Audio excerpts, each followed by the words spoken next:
When it comes to self-discipline, everyone's trying to give you this basic, simple advice. Just do it. Just keep trying.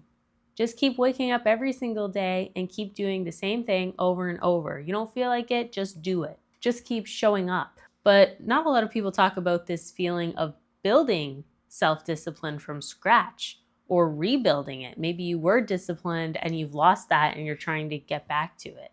So today I'm going to talk a little bit about rebuilding self-discipline or building it up from scratch, more than this basic, simple advice of just do it, because that's not helpful for most of us. So first we kind of need to go into what is self-discipline.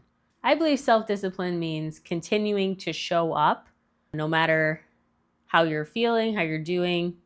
You keep showing up for yourself, and not so dramatically like I'm so sick and I, still do my workout, I still go to my job, things like that. That's not necessarily self-discipline. That's a little bit too far, but overall, it's continuing to do something even when you don't always feel like it, but you know it is the right thing to do. You know it's a good thing for you to do. You're trying to build your own business and you keep showing up for that business even when it's hard. You don't quit when things get tough. That's kind of what self-discipline means to me, and probably what it means to most of you. I feel like my journey with self-discipline started when I was a kid. I did martial arts. My parents enrolled me in karate classes, and that really helped with self-discipline. And I think if you were in any kind of sports or athletics, maybe even some other things like music, whatever, those all kind of give you as a kid or young adult those self-discipline building skills. Things are not always easy. Sometimes you want to give up. Physically it's tiring. Your muscles hurt. Memorizing things can be hard. If you're in other sports, you're losing, your team's not doing well. Sometimes you just want to give up. You just want to quit. But every time you decide not to quit, you keep showing up, you keep trying, you get better, you're building this skill of self-discipline. And you're also building self-confidence at the same time. One of the issues I think a lot of us run into is if you're in sports or you're in some kind of program like this, there's an instructor, there's a coach, there's somebody holding you accountable. And when you're a kid, there's your parents. Your parents may be holding you accountable. You might want to quit and your parents say, no, you're going anyway. It doesn't matter. You have to go. You're not allowed to give up on dance. You're not allowed to give up on soccer, So you're being self-disciplined, but also someone's forcing you to be, which makes this harder to carry that skill forward later in life, especially if you've had to take a break. A lot of us go to college and we aged out of the sports we were in elementary and high school. And that self-discipline, even though it took so many years to build up, it disappears so fast. And I think part of that is because it wasn't 100% us. There's other people holding us accountable the whole time, right? And this is where rebuilding your self-discipline, rebuilding this skill of self-discipline comes in later in life, and why it's so hard. So how can you fix that? How can you work on it? What can you do? The older we get, the more into adult life you get, post-college especially, it's harder and harder to build this skill of self-discipline. You have so many responsibilities pulling at you. You go to your job, that's responsibility you can't say no to. You need to make money, you need to earn a living. You may have kids. Kids are a big responsibility. You can't just leave them hanging. And, you have general responsibilities of just daily life. So all of these things can make it hard to stay disciplined with smaller things that you don't consider a priority. This is like my other video. If you haven't watched that, go watch, where I talk about small habits can bring about big changes, and you need to work on taking care of your health. You need self-discipline to stick with those habits to help you reach your bigger goals. So we're already having all these responsibilities pulling at us. You're already feeling tired, you're burnt out. And again, there's no one holding you accountable anymore. Your parents aren't holding you accountable. Maybe if you can afford like a gym membership or a coach or something, they could hold you accountable for workouts. But what if you don't have money for that? I know I don't. I do workouts at home, and sometimes I feel so unmotivated. I'm tired, I have a headache, or just am not in the mood. It's like, oh, like I put on my workout clothes and I still don't feel like I want to work out.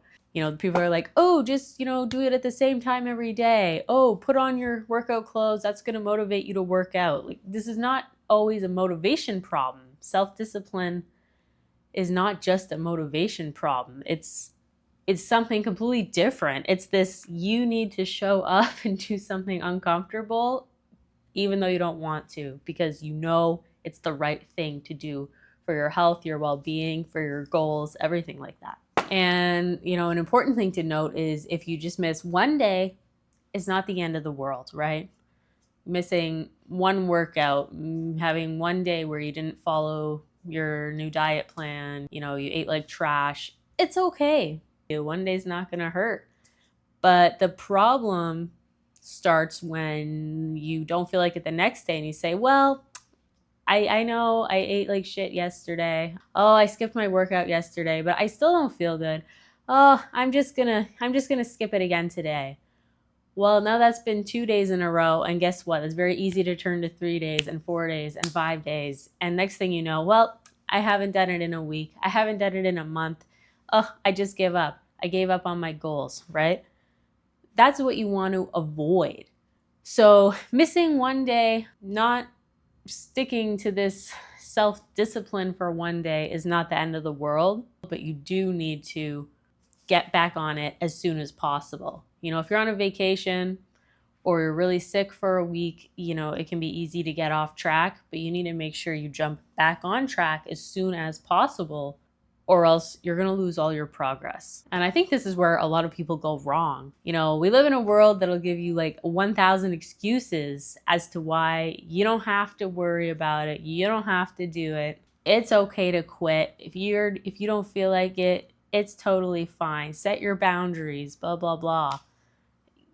That advice can be good in some context and in moderation, but in terms of self-discipline, it's not very good advice. This is why you're not gonna meet those goals you want, right? So many people set New Year's resolutions every January. I'm gonna lose 30 pounds. And 2 weeks later, they didn't make any changes. They've already stopped because they already missed a few days, and then they just completely got off track. And then they found all the excuses in the world as to why they can't complete their goals. By skipping out, by missing out on a couple days in a row, you're basically training your brain, rewiring your brain against the progress you already made. Our bodies, our brains, they always want to go with the path of least resistance, right? They want to go the easiest route possible. Like, oh, am I going to pick up something super heavy or something super light? Of course, you're going to want to go for the light thing. Do I want to eat a salad or do I want to eat a brownie? I want a brownie. That makes me feel good. It's delicious, right? So your body's always trying to choose this. So sometimes it feels like you're fighting against yourself. So that's why you need to be careful. You can't just say, okay, it's fine. It's not fine. It's only fine for a short temporary amount of time. And then you need to get yourself back on track. Or else your brain has been already rewired that it's fine, we just go with the easiest path, just like I want. And this whole narrative about be kind to yourself, take it easy, it's okay, it's not an excuse, it's just you need to honor your body, yourself, whatever, your emotional health, your mental health. I'm not saying that's wrong, you do. The opposite side to that is the crazy hustle culture where you're not allowed to take a day off, you're not allowed to be sick. Oh, you better work while you're sick. You better work out, be a gym bro, even though you feel like trash. You hurt your knee, you better keep playing. Take some painkillers and keep on playing sports. That's not healthy either. You need to find a balance. You need to find some moderation in the middle here. People like to blame everyone and everything except themselves. I think all of us, myself included, have done this at some point or continue to do this. So really, when it comes to your goals that you feel you're struggling to be disciplined with, every time you try and make an excuse, you need to ask yourself, is this a real excuse or am I just blaming someone other than myself? Because if you're always making excuses, you're never going to make improvements. And my sensei at my dojo used to have this poster on the wall. It said, "Don't make excuses, make improvements." And I still remember that. It was like a funny cat poster. I take that to heart. I still remember that every time I'm trying to blame my problems on someone else when really it's simply a lack of self-discipline from me. So how can you find this moderation, this balance? How can you ask yourself, do I really need to take a day off of my goals? Do I really need to take a break, or should I keep pushing? Do I need to stay disciplined? And my answer to that is be smart and be honest with yourself. Oh, you woke up with a headache today, you're feeling kind of low energy, but your plan was to be pretty productive. You're going to do a workout, you're going to get some stuff done to work towards some of your goals. You have a nice meal planned, healthy meal planned, but you just feel like sitting on the couch and eating junk food, and maybe you're going to order takeout today instead. Well, I would say you need to find a compromise here. You don't feel good, but are the things you want to do going to make you feel any better? No. Instead of doing a full workout, why don't you try and just take a walk? Why don't you try and do some yoga? Why don't you try and just do at least a little bit of stretching? You can YouTube free workouts, free easy beginner workout, free lazy workout. Search up 5-minute gentle exercise. Like, there's no excuses except the ones you make for yourself. There's so much free information out there. And I'm not blaming you. I'm not saying you need to be perfect. I mess up. I'm not perfect. Sometimes I'm not following my own advice either. We're human beings. We just can't be perfect, unfortunately. But I'm just trying to give you my best suggestions based on what's helped me. So like I said, you can do a much easier workout than what you planned, and then you're not training your brain to just take a day off, not exercise when you should be. Instead, you're still doing it, you're just modifying it to match your energy level for the day. And there's nothing wrong with that. And maybe you don't have the energy, you don't feel good to cook that super healthy meal you planned. Maybe you do eat out, try and pick something a little bit better. Maybe you can find something in your fridge that's easier to make and still fits in your, health conscious eating plan. And instead of, doom scrolling on your phone, pick something else to do. Maybe read a book. Just, if you need to take it easy, take it easy. If you need a day off your goals, take a day off your goals. But if you can find a compromise, that's going to help you stay on track a lot better than just taking the whole day off. I remember reading something one time where it was like, it takes 90 or 100 days, somewhere in there, to build a habit. Like, you need to do the thing every single day for this many days, and that's going to build a habit that'll last for life. Actually, I don't think that's true. I don't know if it worked for the person who said this. I mean, good for them if it did. Like, one example, I used to meditate every single night. When I was like 17, I just, got into meditation. I wanted to relax. I was struggling a little bit about what I wanted to do for college. So every single night I would, be like, this time at night, I'm going to turn all my lights off and I'm going to sit there and I'm going to meditate for 20, 30 minutes, just depending on how I feel. And I did that every single night for like 4 or 5 months. That's a pretty long time. And then I got off track. I think we went on vacation or something. And then I came back to it. I still did it for a little bit longer. And then I don't know what happened. I stopped doing it. That habit wasn't built again. Like, somehow I lost it, It wasn't a habit that just kept going because I'd been doing it. As soon as I didn't choose to keep doing it, I lost it. And when I tried to get back into doing it, maybe like a year later, I failed. I just kept failing. I wasn't sticking to it. Apparently, I didn't want it bad enough. Apparently, I didn't care about it enough. It wasn't like really a priority to me anymore.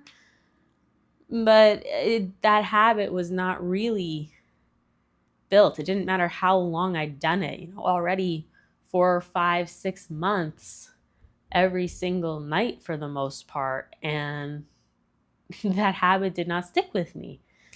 And I wasn't able to just rebuild it that easily. I would really need to work on it again, because the first time I did it, I was just super interested. I had so much time. I had lots of time and relaxation at night. I wasn't busy or stressed out with life at this point, really. So sometimes I think that kind of advice is also bullshit.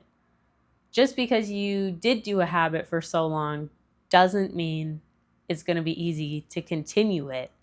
You need to still be making it a priority. You still need to work on it. You're still going to have good days and bad days. At the end of the day, if it's important to you and you know it's good for you, you know it's going to help you towards your goals in life, better health, help you just build this dream life you're looking for, then you need to keep making it a priority. So at the end of the day, it's not a problem of, oh, I'm just not a disciplined person. I don't have self-discipline. My friend is so self-disciplined, I just can't be like them.